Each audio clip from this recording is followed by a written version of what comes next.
Welcome back to the CTO Playbook, the podcast dedicated to helping CTOs excel.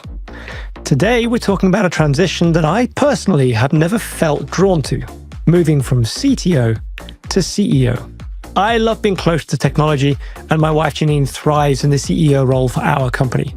But many CTOs wonder, should they make the leap? That's why I'm thrilled to have Louca with me today, who has made that exact transition. We'll be talking about his journey, the pitfalls, the challenges, the wins, and talking about his playbook for success. I'm your host, Adam Horner. As a coach for CTOs from startups to enterprises, I empower tech leaders to escape the cycle of lurching from crisis to crisis and build the skills to lead with confidence, clarity, and purpose.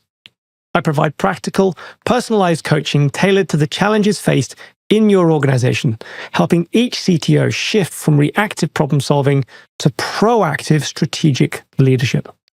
I help each CTO forge their own path for growth, allowing them to delegate confidently, align engineering with the business, and fully step into their role as a trusted, respected peer at the executive table. This podcast enables me to bring some awesome playbooks to you and the many CTOs that are looking to broaden their knowledge base. Between me and my guests, we cover valuable topics for executive tech leaders, providing insights, strategies, and practical advice to help you build and refine your own playbook so that you can excel as a CTO. I'm really excited for this conversation, Louca. Thank you very much for joining me. As somebody who has literally never been tempted to take the CEO role, I'm really curious to see what it was that made you make that transition. But before we get to that, I think it'd be really good to hear a little bit about your background and how you came up to this transition. Sure. Well, thank you very much for inviting me to the podcast, Adam. Yes, my name is Louca. My background is computer science and machine learning. I got my master's back in Portugal, joined KPMG there, but after 3 years, I got really bored and just wanted to join startups. So I moved to London. This was around 12 years ago. Since then, I started hopping between startups and taking jobs from software engineering, head of data science, and then ended up as CTO of 2 startups. And finally, well, the reason why I'm having this conversation is because actually I took the job of the CEO of one of them. Awesome. So you actually had a significant transition in there first, in that you moved from Portugal to London. So what was the thinking behind that move? Because Portugal also has quite a good startup scene as well, I hear. Yes, nowadays it has a good startup scene. Of course, not comparable to London or the UK, but at that time, was around 12 years ago. It wasn't. No one knew what a startup was. This was kind of just out of 2008 economical crisis in Portugal, so it wasn't pretty there. And I also had a big dream of living in the UK and finding more about UK culture. So just wanted to come here. Oh, okay, so it was sort of a dream built into the movement there as well then. Yeah, exactly. That's what a great way to be able to live that dream as well. Cool. So let's talk a little bit about some of those startups you worked in then. So what were the kinds of technologies you were working on as an engineer? Sure. So because of my background in machine learning, I always wanted to be as close as possible to AI. At that point, AI wasn't that fancy. No one believed on it and actually was really boring. So one of the so-called AI winters then, really. Yes, exactly. And I started in a company called Share a Gift as software engineer. The whole purpose of the company was to put money in a kitty. So that what it means is basically putting money in a pot. Then you can buy a bigger gift for your colleague or coworker or your family. Then after that one, I just wanted to move as close as possible to machine learning, as I said. At that time, the closest thing was big data. So I moved to Warwick Analytics, started there as software engineer. And how big was Warwick when you joined there? I was the 3rd employee there. So you're very early in there. Yes. Just one room, me, the CEO, and another guy, another software engineer. And the initial IP was around understanding the root cause behind the big kind of recalls of cars that was happening in the UK at that time, in creating almost like a supercharged decision tree to understand the root cause and the patterns behind the sensors and the parts of the cars that created the kind of signature on those cars. So you're collecting from all of those onboard sensors, feeding in back to the company's HQ, and then essentially analyzing that. Have I understood it correctly? Yes, that's in a nutshell, that's what it was. We tried to approach many different manufacturing companies. It was super difficult at that time because people would not store data, or the data they would store was really bad, and that was really difficult. Of course, as part of a startup life, you just meet as many customers as possible, and you end up realizing that there are other problems really similar, but not just the one that you are tackling at the moment. We ended up in a manufacturing company, actually in this case was an automotive company, and they said, well, we understand that problem, but actually our burning problem at the moment is categorizing claims, warranty claims. At that point, it's like, okay, can we develop some IP to tackle that? And we've took that on board. We developed that IP. At that point, I was already head of data science there, and we validated the IP was suitable for its goal. And then, because that customer fell apart in terms of the relationship and the engagement, we need to, well, now we have this new IP, can we apply it to something else? And we found at that point contact centers that they had a lot of inbound requests. And so this was just before chatbots would start appearing. Right. And so there's a lot of people in call centers, basically. Exactly. Right. And you wanted to understand what are, in a way, can you apply topic analysis to understand what people are complaining and what's happening in my contact center? So that's where we end up at that time. At that time, I was already the CTO there. And yeah, so that was the journey at Work Analytics. Then I moved to Corate because I always wanted to work in computer vision. And I joined as CTO. The company had an IP around point cloud processing and how to align point clouds. So this is point clouds that are coming from LiDAR sensors from the surveying industry. So I know that this is really technical, but what it means is if you want to create a digital twin or a digital representation of a house, the traditional way to do it nowadays is you go in with a tripod with a LiDAR sensor on top, similar to what you have, the setup that the topographers have outside on those tripods.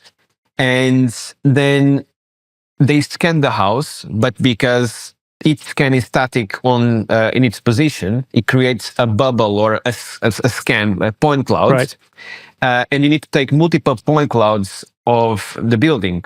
And so when you join them, all of them together in a big puzzle, well, you end up with a lot of data. And to process that data, normally you do it locally in a desktop application, but our IP was about doing it in the cloud, right, with many CPUs. So instead of taking 2 weeks to process your data, you take it just 2 hours. That was the IP around for Corate. Okay, so this is already a solved problem, essentially. We're just solving it in a quicker, more efficient way by using the resources of scalable cloud computing rather than relying on a local desktop, however powerful it might be. Absolutely. To do that, yeah, okay. Of course, then there was some special add-ons coming from the AI side, because of course then you could add intelligence, I would say. A point cloud that is just a data structure, we could identify where the furniture was, where the walls, the doors, the windows, ceiling, and floor, and so on, automatically, just with deep learning. So that's kind of what I took, me and the team took the product further. So essentially looking for patterns of points and using those to map against some sort of existing known similar patterns and categorizing it and labeling the data set based on that. Exactly. So based on geometry and color. Right. Or even infrared. Yeah. Oh, so you can detect things like glass as well. How fun. Yes, exactly. Cool, okay. So, and again, when you joined Corate, that was a relatively small team when you joined it, but by the sounds of it, they already had some fairly good IP by the time you joined there. Is that right? Yeah, absolutely. The team had already some good IP, had already, I'd say, the first proof of concept working initially in the desktop application, then moved to the cloud. It was good enough as a proof of concept to test the market, but not the standards that we to a traditional and high standards product in the cloud. So still work to do, hence the excitement to joining. Absolutely, yeah. Got it. Okay, and how many people were you at that point when you joined? We were 8 engineers. We kind of 12 people in total, I think. So it's still a moderately sized team where you, I guess, had a reasonable amount of influence in joining fairly on. Absolutely. Yeah. Yeah. Okay, and so Corate was the company that you became the CEO of then?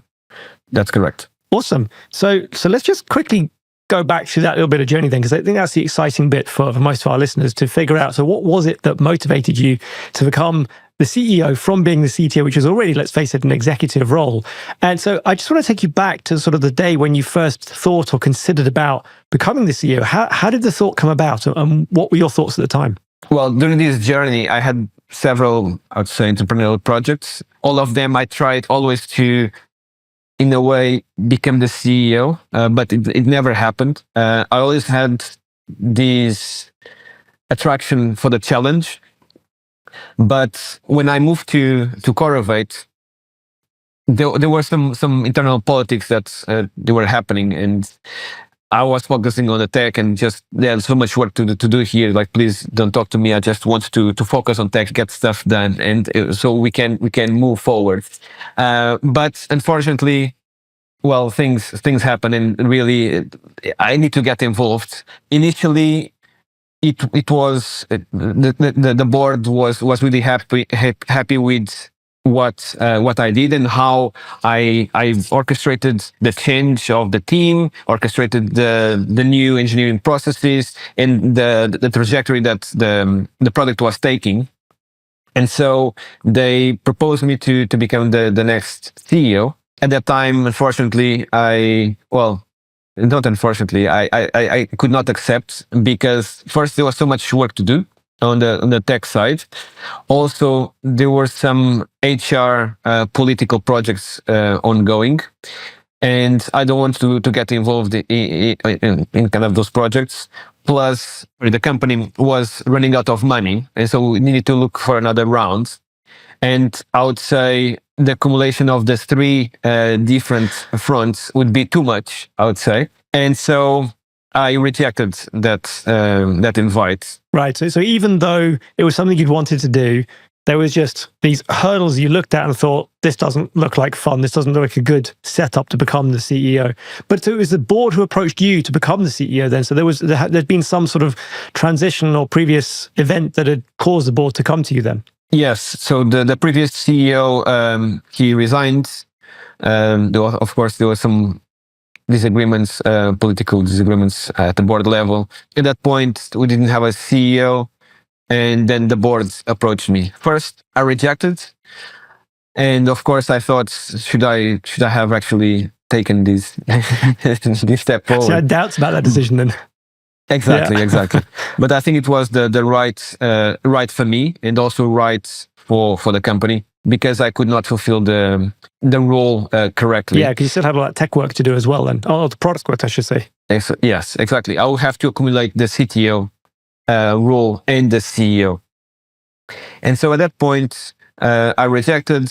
The board raised more. Of course, I was involved, but we raised another round.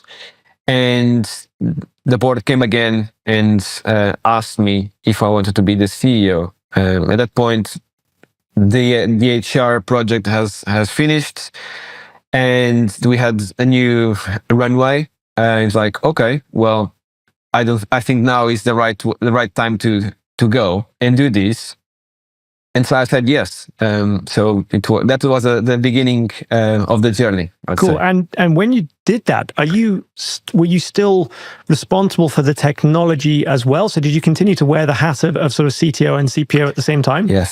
Yes, that's correct. Okay, but when you first said no, even though you had those tech projects still on your plate, there was, I guess, a more significant or a more focused piece of work that needed to be completed as part of your reason for saying not now. Yeah, so the product wasn't into a shape that I would say the product had to almost be, the restructure of the product needs to be railed in a way that I could step back and help as CEO and help on sales, help on marketing, and so on. So I need to rail the team into creating the product how I wanted. And I was in the first round of asking me if I wanted to be the CEO. I was just focused on railing the team. Right. Once the team was railed, then the second round I was like, okay, now I can step back because the team is railed into this path. So and that was how I saw that I could help also as the CEO. Got it. So you made sure that team had the right trajectory first, so there was Absolutely. less oversight and leadership needed from you directly into the team in order to make that work. Got it. I think that's a really crucial point for anybody looking at this going forward, because it's something whereby, once you've got a significant change underway, completing that change is quite hard. But once the change is done, the amount of leadership required, I've found in the past when I've done these kinds of things, is you can relatively comfortably step back because there's certain things that become habit. A new way of working becomes embedded by then, and it doesn't need quite so much constant oversight or sort of constant verification that things are going in the right direction. Absolutely. You put the processes in place, and after that you just monitor them, and of course hold everyone's hand. But the process, everyone knows what's the expectation and the process to follow. So that must have then led to a fairly key transition point then, which was when you took over the role of the CEO. Was that as straightforward as you expected it to be, or were there certain things that surprised you and how tough they were? I think there is never a new role that you take on that it goes super smoothly. Sometimes you don't even know what the role implies. And of course, you know what a CEO should do, but once you are there, actually, do you cover all the points that you should cover every day and do it as you should do? And it's never smoothly, in my opinion. Eventually, you fit into the right shoes and things start moving. Of course, there's also some adjustment for the team that's around you that now sees you not just as a CTO but also the CEO, and it's understandable that you need to allow people to take their time to adjust. And were there any sort of particular events or scenarios that you remember quite strongly from those first few days of transition where there was either, I don't know, confusion or maybe struggle? Because I've seen often people, when people make a role transition, like you can change the label, but the expectations and the natural sort of habits of people, they don't change that quickly. And that's often sort of fairly challenging. Did you have something like that? So I remember having conversations with my Scrum Master at that point, and I really wanted to assure everyone that, guys, I'm still the same person. I'm still going to be here with you. I'm going to be focused on something else, but you now know the processes, and I'm going still to be approachable the same way as I did yesterday. So things are not going to change that much, kind of reassuring the team that it's going to be okay. And they'll be able to always help everyone, because I'm quite an approachable person, I want to believe, and I want the team, to feel that they could approach me just because I have a different label on my forehead. It doesn't matter, in my opinion. Yeah. I want them to feel that, and so I had multiple calls with them, reassuring them that this would happen. So it was really critical for me.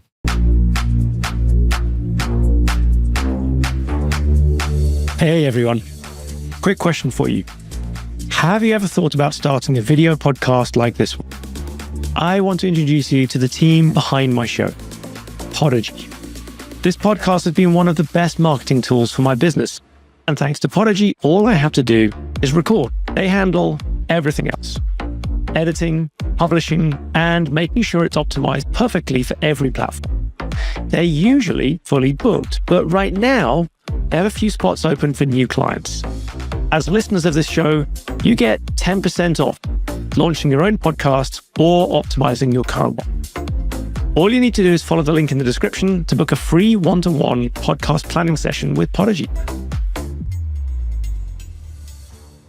Cool. And that's sort of maintaining that sort of open door policy, the way you're generally approachable. Absolutely.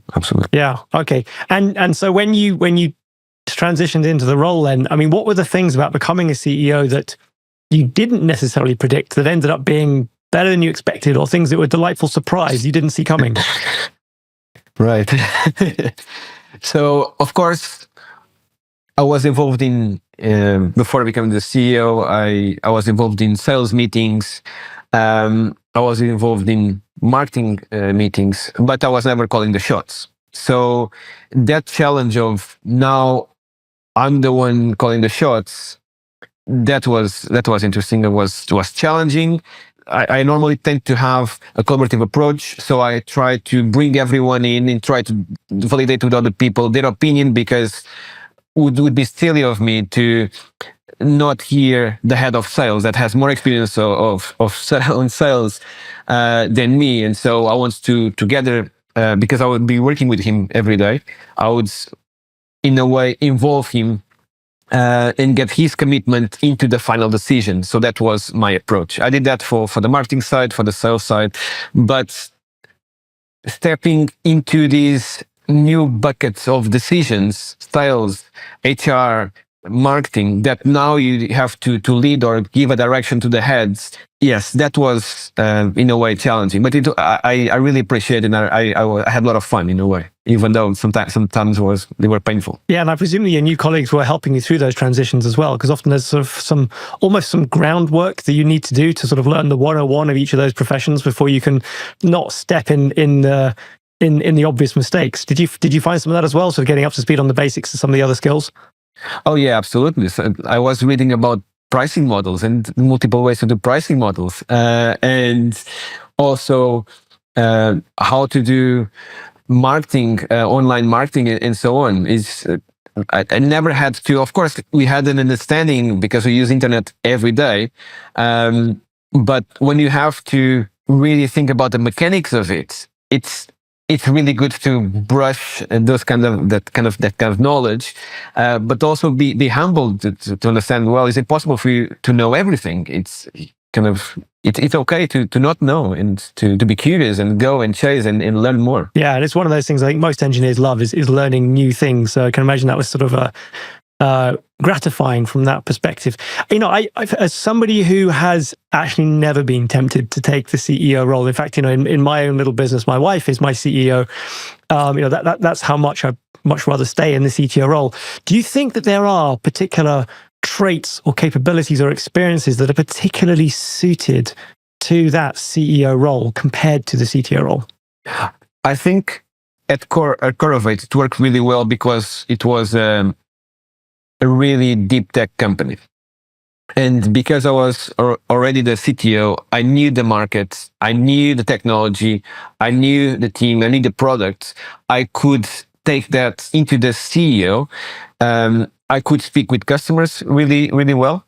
I could tell them why our product would succeed. I could even solve their problems without even contacting customer support because I knew the in and out of the product. And I think that was the key point for me to become the CEO there. If I'd have to become the CEO of a marketing company, it's like, okay, I'm not a marketing expert, so I don't think it would work. But because it was around a domain that I would be comfortable, and I'd say an expert, so that's where it can work well. Of course, there are some jumps that are still need to happen. There is no doubt about that, and is required from the people out there, from the CTOs out there that want to do that jump. And it's a bumpy road, but it's going to be a lot of fun. That's how I saw it. So I guess that's one of the key things, is to make things fun. I generally find that you need to have an open mind, approach it with curiosity, and be sort of accommodating on yourself of making mistakes and getting things wrong as you learn, because the fact that you're figuring some things out for the first time. Was that sort of the same thing that you would say is useful for others going to the same role as well? Absolutely. I told my team every day, guys, I do mistakes every day. The point is, if I do a mistake, I try to fix it. But you only don't do mistakes if you don't do nothing.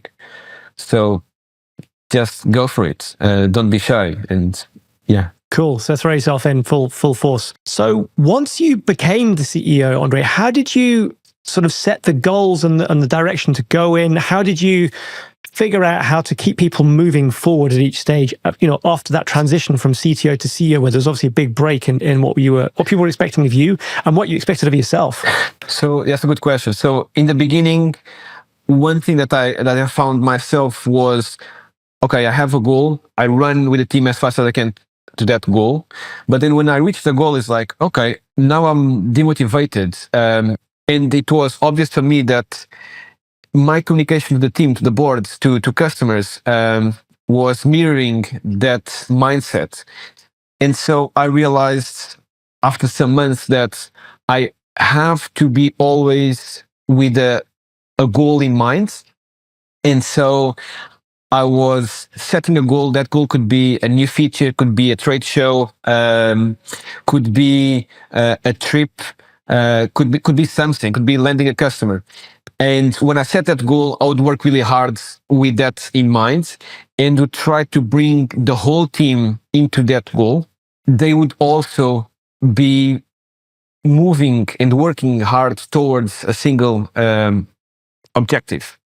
And that was obvious in the communication, how expressive you were, like the energy and how you could approach every person in the company or even externally.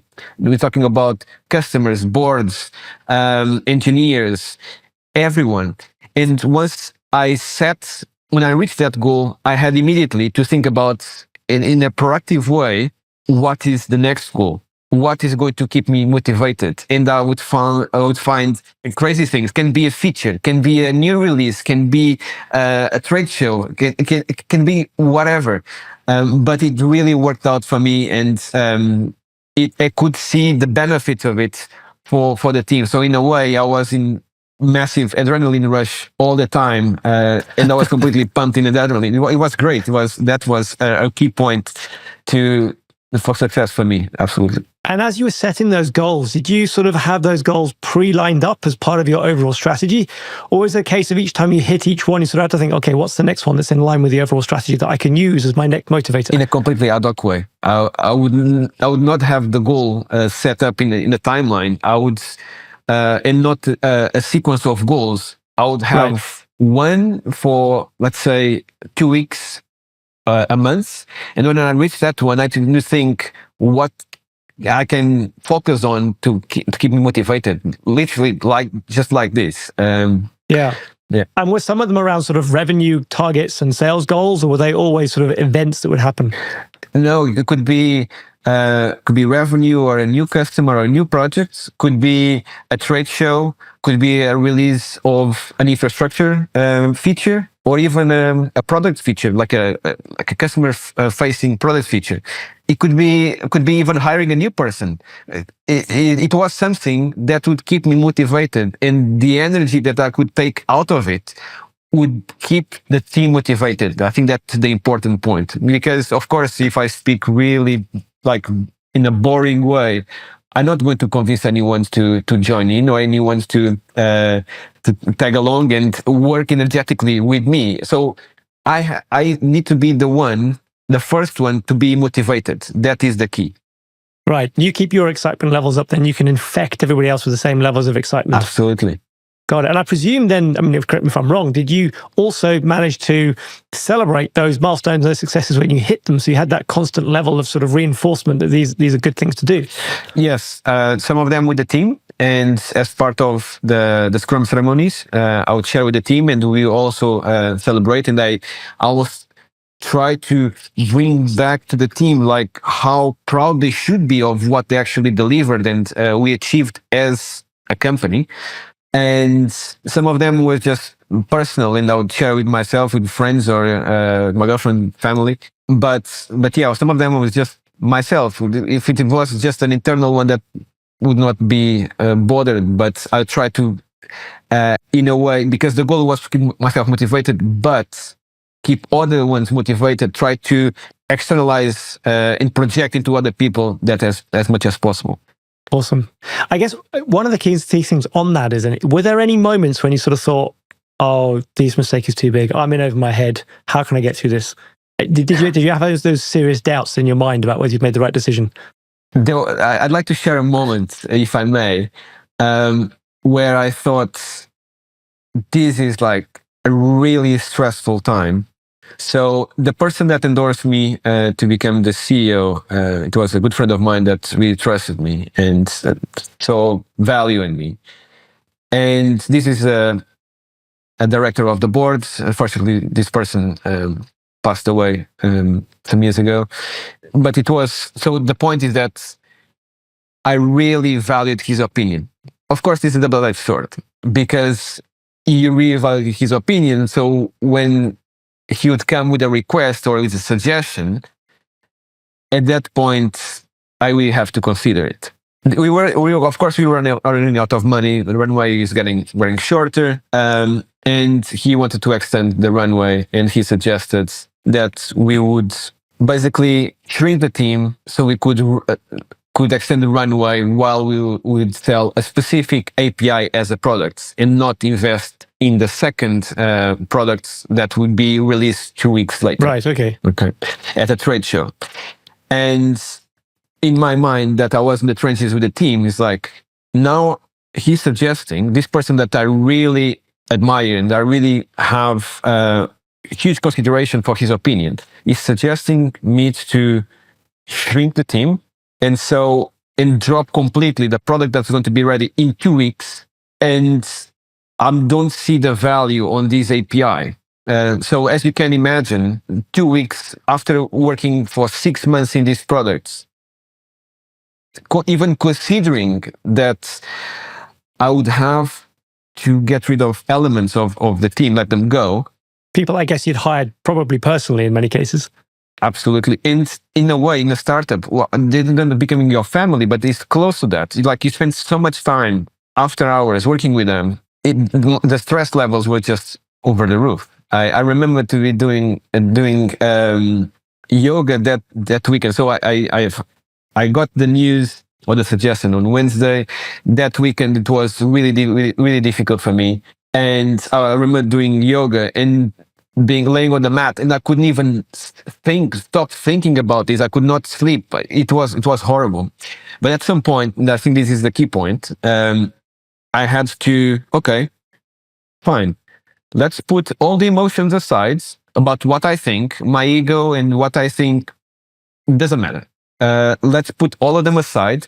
Let's create almost like a SWOT analysis about the scenario that if I get rid of the half of the team, what would that bring to the company? Like, for example, how flexible are we going to be to move direction further down the line? Is the new product going to succeed, or there's a likelihood of succeeding? Versus what if we release the new product in 2 weeks' time? So I had to consider all of these. I had also to consider HR policies and what would be the impact of this on the runway.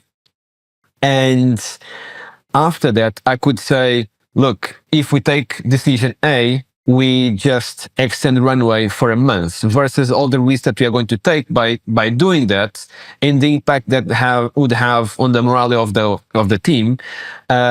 We would only going to save 1 month. And because I was able to explain this so analytically, without any emotions, actually this person and the whole board really appreciated my approach to the problem, and they then were able to understand why carrying on with the team with the same roadmap as we had before defined was the right decision. That was one of the toughest moments I had as the CEO. And the hardest bit was therefore taking the emotion out of it and trying to almost ignoring this is somebody you had a huge respect and even indeed friendship with as they're making this suggestion to you. Yes. And looking not just at the facts, but primarily at the facts and the implications of those. Yes, precisely. That's a really good way to put it. And how long did it take you, do you think, before you sort of realized that the answer was to try and put the emotions to one side? I mean, you remember that yoga session when you sort of had that insight, but how much time had passed between when you had the news that that would be a way to go, or the advice about the way to go, and when you decided, okay, this is a way to actually make a decision here? It was maybe around 4 days of just emotional turmoil. Wow, I can imagine you didn't get much sleep over that time as well. Yes. Yes, yeah, absolutely. That's quite something. I think, getting good advice is one thing, but then knowing which advice to actually follow and implement is quite another thing, isn't it? Yeah, I totally agree. And so like me, I work with a lot of CTOs who have to move beyond technology and into the commercial side of the business. Was there areas of the business that you realized after becoming the CEO that you actually had very little insight of? Was there anything that sort of surprised you in terms of what the business did, how it worked, or areas of it that you just thought, oh, I didn't even see that coming at all? I would say no, because I was involved with all the heads of all the departments. I've kind of knew of the problems. Of course, when you get to the board at the CEO level, you are even deeper involved, well, as part of the decision making and a part of raising funds and the final decisions. You're not just an observer about all the department's decisions, but actually you are the one calling the shots. Yeah. And that was interesting. And there were a lot of decisions, a lot of tiny details, for example, on pricing models that I wasn't mastering them. But I had to start understanding and mastering and taking those shots. Of course, I had several advisors at the board level and that were coaching me.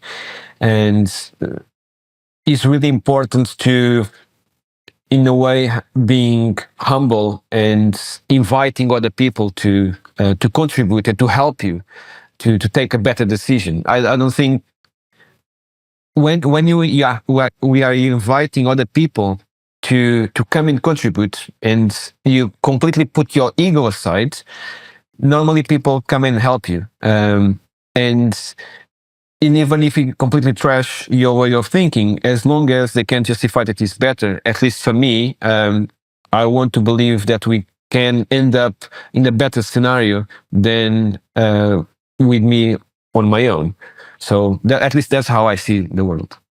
And so you've mentioned several times about the board, and we know from what you said before that you were good friends with at least one of the board members before you even considered making the transition. How well did you know the rest of the board before you made the transition to CEO? Or was that a set of relationships you'd started building up early on in your tenure at the company? So I didn't know anyone when I joined the company. This director, he joined as director when I was already the CTO. I didn't know him, but we became good friends when we were working together. And I think it was due to the mutual respect that we had, working crazy hours. I remember after a long day of work, taking the team climbing for just a social event after work. I was on the bus, on the phone to this director without having any dinner. It was 11 o'clock at night. I was in the front of my door without going in, and literally we were just discussing and taking decisions. Quite a heated conversation, but with lots of respect for each other. Right. And the respect and the friendship came through all these tough moments that we went together, almost like this bonding experience that we went through. And so I think because he would see my hard work going through all these multiple stages and the decisions that were right at those several moments, he started recognizing the value and how I could contribute to the company. Excellent. So that was one of the board members. Did you know the rest of them particularly well before you stepped into the CEO role, or was that something that you developed those relationships those relationships, definitely. Okay, right. That's really good to know, because I think there are some CEOs or some CEO some people who want to be a CEO who would think that might be an important prerequisite before going into the role. So, I don't think it's of course it helps. Networking always helps. but also the way people can communicate, I think is really important. So one way, or one thing that I believe it contributed massively for to become the CEO was to be able to communicate really technical, and sorry, this expression, but I think it's really like these geeky terms of deep learning, AI, cloud computing, that you'd speak with engineers in the team, but I converted these terms using analogies and metaphors, and I was able to communicate that to the boards where the average age there was around 60 or 65. I had a barrister, I had a M&A lawyer, a professor. So it's so varied, but I had to be able to communicate these decisions that I was making based on this technology needs. But I had to convert that techie language into common sense in a way. Right.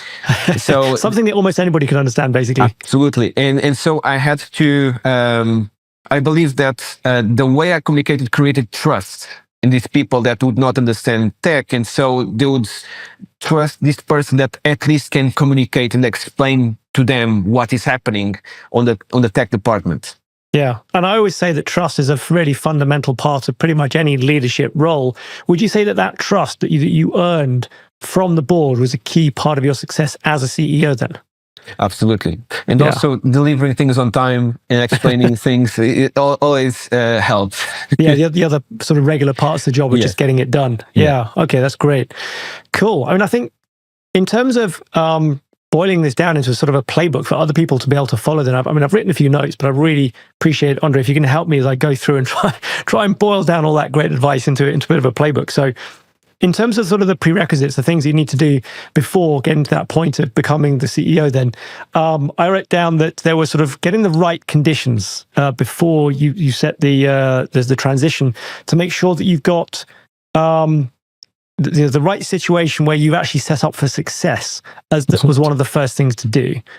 I also then had written down that that you need to be quite good at using your analogies and metaphors for communication to be able to really clearly communicate between tech and non-tech, which most CTOs will have developed during their time in the executive team, but an important prerequisite nonetheless. Yes, I think that is a really important one. And if I may, another one that is critical, and I see many CTOs struggling with, is just stepping beyond tech and understanding the business. At the end of the day, how I see the world is tech is just a means to an end. What actually matters is the business needs, the product, the customers, and why they are buying this product. If you really understand all of that, then the tech is just an enabler. So unless we are talking about a product that is aimed to developers, we almost can remove the tech and just think about business. So being focused on the business side of the company, I think is a really important point to become the CEO. Excellent. Yeah, and I think that's critically important and ties very neatly into one of the other things I'd written down, which was to be able to before the transition, is to look around the business and start learning the areas of the business that you don't know about. Because you mentioned that you were pretty familiar with most areas of the business before making that transition. I think that must have been fairly crucial to your success. Absolutely. Yes. Cool. And then I think one of the other things you said is to sort of separate out the CEO and the CTO role, in that you made sure that the big changes and transitions that were needed from the CTO you'd done beforehand. I think generalizing that is a case of making sure that you can focus time and effort on the CEO role rather than trying to wear two hats long term, because I think that most people who transition from CTO to CEO are probably going to end up wearing both hats, at least for a time, even if not long term. Yes, sometimes it's a bit difficult to let go. It went in the beginning, I agree, it might have been the situation. But at some point, you hired your team is because you trust them. So you let them do the job that you hired them for. Cool. And then the other things I had written down were knowing the company domain, inside and out, even if you're not an expert in all areas and all aspects of it, but having a familiarity with the company domain is fairly crucial to still have the passion in the role of the CEO. Absolutely. And your energy is going to really sweat into your conversations, and the knowledge is going to almost be communicated to the other sides with potentially customers. So that's a really important one. Excellent. And then the last two were sort of points for once you're in the role, almost contradicting each other, but not quite. One is on the area of coaching. So invite others to help you. I think that key word you used of invite was a really crucial one, because it also implies a mindset that you have about being ready to learn and learn new things. Yeah, absolutely. And then closely related to that one was take good advice, but choose what to implement with a discerning eye. I think I was sort of brought home by that wonderful story of you on the yoga mat trying to figure out how to make sense of this advice you had from somebody you had great respect for. Yes, sometimes it's a really difficult call, but at the end of the day, you were hired to be in that position, and you are there to literally make the tough calls. So you are the person, for good or for bad, to take those decisions. So, and unfortunately, that's the scenario. Brilliant. I think that's a great playbook for somebody beginning to get into there. I mean, I would ask if there's anything we've missed out. There's probably absolutely loads we've missed out. But I'd say if you're going to give somebody who's thinking about this transition, who's currently in the Chief Technology Officer role and is considering whether they've been invited or not to be the CEO of either that company or a different company, what would you say is a single most important aspect for them to either think about or do? Focus on the business. Focus on the business, forget about tech, and just explore all the aspects of the business as much as possible. Cool. With curiosity, I'd say. With curiosity, yes. Yeah. I think as one of the key traits, I think, of almost any role in the executive team, you need to have curiosity to go digging into things when you feel like it's necessary. Yes, absolutely. Andre, it's been wonderful to speak to you today. How can people get hold of you if they want to get in touch with you and talk to you further? On LinkedIn, I believe we are going to share. We'll put the link in the show notes to you, but that's the best way to get in touch with you. Brilliant. Thank you. Any final words for the listeners, Andre? My advice is don't be afraid of jumping into the CEO role. It's a lot of a ride, but it's a lot of fun. And I think that's the key thing. Having fun in almost every situation in a role always makes things a lot easier to do. Absolutely. Andre, thanks so much. And if you're listening to this, continue to lead with impact, and we'll see you in the next episode. Thanks very much. Thank you, Adam. Thank you very much for listening all the way through to the end. Just before you go, I'd like to ask you for one thing in return for putting together all these episodes of the CTO Playbook podcast for you. Please leave a review. Wherever you're listening, whether that is Apple Podcasts or Spotify or whichever platform you're on, leaving a quick review will help more CTOs find the podcast and enable me to create more great episodes. Thank you for listening, and I'll see you on the next episode of the CTO Playbook.